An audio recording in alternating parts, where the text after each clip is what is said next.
मुंबई से हमारे साथ हैं प्रोफेसर गिरीश कुमार, जो कि इलेक्ट्रिकल इंजीनियरिंग डिपार्टमेंट से हैं आईआईटी बॉम्बे के। प्रोफेसर साहब, आपका बहुत बहुत स्वागत है। Thank you. प्रोफेसर कुमार, हम अपने दर्शकों को डराएंगे नहीं, बल्कि उनको सिर्फ सच बताएंगे, और सच ये बताएंगे कि मोबाइल फोन को अपने पास रखने का क्या नुकसान हो सकता है। आप हमारे दर्शकों को बताएं कि इससे बच कैसे सकते हैं, और ये जो नुकसान है, क्या इसके साथ ही हमें जीना पड़ेगा? मोबाइल फोन से काफी सारी प्रॉब्लम और भी होती है। सपोज अगर ये आपके कान के पास में है तो कान का ब्लड गर्म होता है, उससे आपका बहुत सारे लोगों को हियरिंग लॉस भी हो रहा है और बहुत सारे लोगों को कानों में ट्यूमर भी हो रहा है। उसके बाद में it dries up the skin, it also affects the eyes and it is also cooking our brain. So it is also related to sleep disorder, memory loss, lack of concentration and ultimately to brain cancer. In fact, recently इंटरफोन की study आई है और इंटरफोन की study में उन्होंने बताया है कि heavy user which is half hour per day use करने वाले लोगों को 8 to 10 years में ब्रेन कैंसर होता है। So that's really bad. And second thing is कि उन्होंने एक एवरेज यूजर का भी बारे में बताया है, और वेरी स्ट्रेंज थिंग कि उन्होंने एक एवरेज यूजर लिया है जो पर्सन सिर्फ 2 घंटे यूज करता है पर मंथ। जी, उसका मतलब हुआ सिर्फ 4 मिनट पर दिन, और इंडिया में तो लोग आधा घंटा तो आराम से यूज करते हैं पर दिन। सो दैट मीन्स कि हेल्थ प्रॉब्लम बहुत ज्यादा होने वाली है, और इसीलिए अभी बहुत सारे लोगों को, मैंने मुंबई में भी मिला हूं बहुत सारे लोगों को और जिनको ये सब हेल्थ प्रॉब्लम हो रही है। आरबीआई के मुताबिक भारत का हर मोबाइल फोन का ग्राहक रोजाना कम से कम 15 मिनट मोबाइल फोन पर बात जरूर करता है। तो जो हमारे दर्शक देख रहे हैं, मुझे यकीन है कि वो भी कम से कम 15 मिनट नहीं तो आधा घंटा या 1 घंटा मोबाइल फोन का इस्तेमाल जरूर करते होंगे। प्रोफेसर साहब, आपसे हम ये जानना चाहते हैं कि अगर ऑन एन एवरेज अगर हमारा एक दर्शक 15 मिनट दिन में मोबाइल फोन का इस्तेमाल कर रहा है, 15 मिनट से आधा घंटा जो कि कर ही रहा होगा, उसको क्या क्या नुकसान हो सकता है?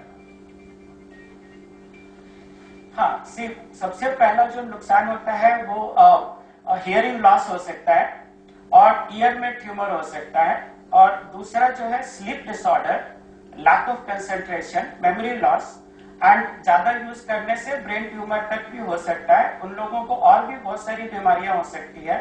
फॉर एग्जाम्पल पार्किंसन डिसीज भी हो सकती है, अल्जाइमर डिसीज भी हो सकती है।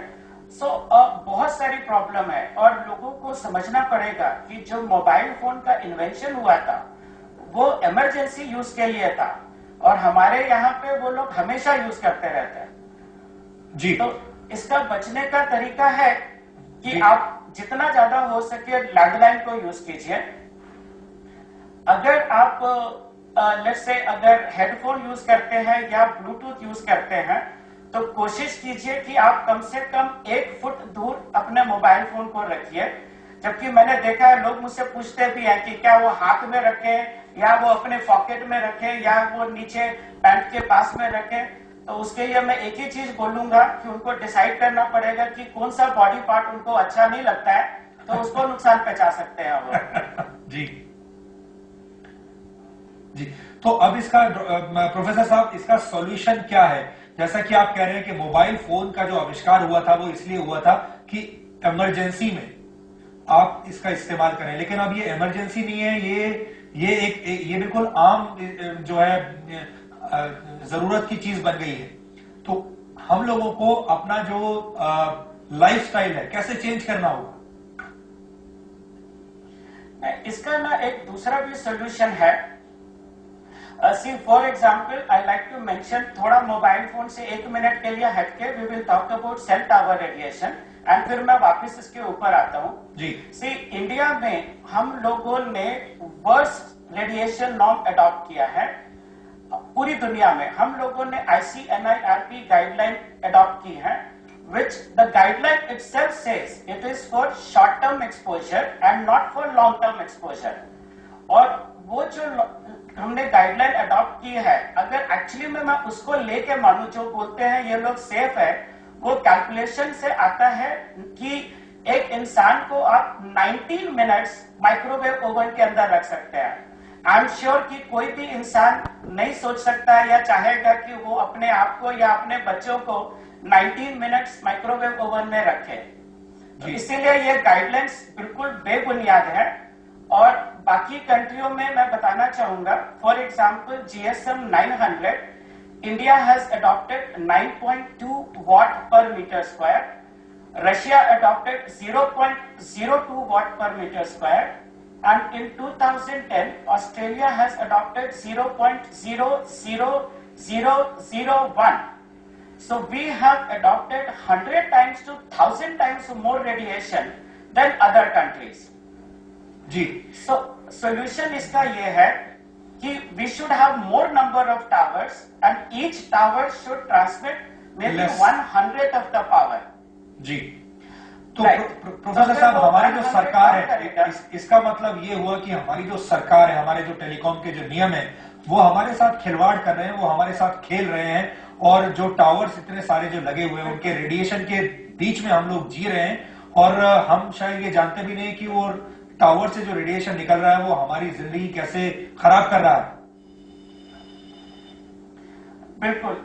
इनफैक्ट हम लोगों ने बिल्कुल पूरे देश को एक ओपन माइक्रोवेव ओवन बना रहे हैं, जबकि जैसे बाकी जो कंट्रीज में क्या करते हैं, एक्चुअली में ज्यादा नंबर ऑफ टावर्स चाहिए, बट हर tower should transmit 1/100 of the power.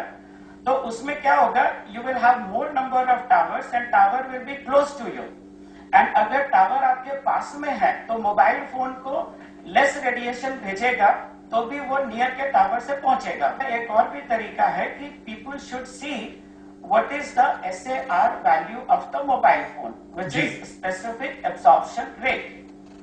और इनफैक्ट जो इंटरनेशनल रूल है वो ये है, maximum SAR should be 1.6 watt per kg, but जो वो नहीं बताते आम आदमियों को कि ये लिमिट है सिर्फ 6 मिनट्स पर डे की।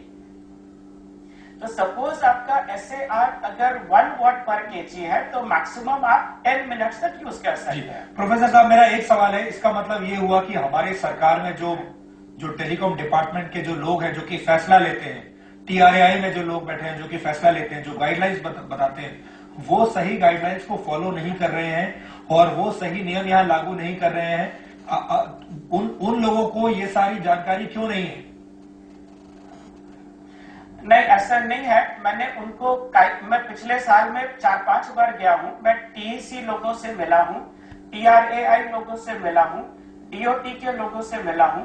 मैं पिछले सेक्रेटरी DOT मिस्टर थॉमस से भी मिला था, और ये जो करंट सेक्रेटरी है मिस्टर चंद्रशेखर, उनको मैं 3 दिसंबर को मिला था, 3 दिसंबर 2010। उनको मैंने 5 दिसंबर 2010 को अपनी रिपोर्ट भी भेजी थी, और आज 40 दिन हो गए हैं, उन्होंने एक्नॉलेजमेंट तक नहीं किया है। और मैंने वहां पे DOT में ही प्रेजेंटेशन भी दिया था, and I will give you the exact date, that was on 8 October 2010, जहां पे पहले chairman COAI mister Rajan Mathew had presented, and he mentioned that there are no problems, and I only said that you have shown one side of the coin, let me show the other side of the coin. And I made the presentation in front of cellular operator people, in front of TEC, in front of DOT, और उनके पास में पूरा presentation का file है। तो ऐसा नहीं है कि उनको नहीं मालूम है, उनको मालूम है, और मालूम होने के बाद भी वो इतना वर्स रेडिएशन नॉर्म अडॉप्ट कर रहे हैं, तो that is not good at all. जी, प्रोफेसर साहब, बहुत बहुत शुक्रिया आपका हमसे बात करने के लिए, लेकिन हम आगे बढ़े।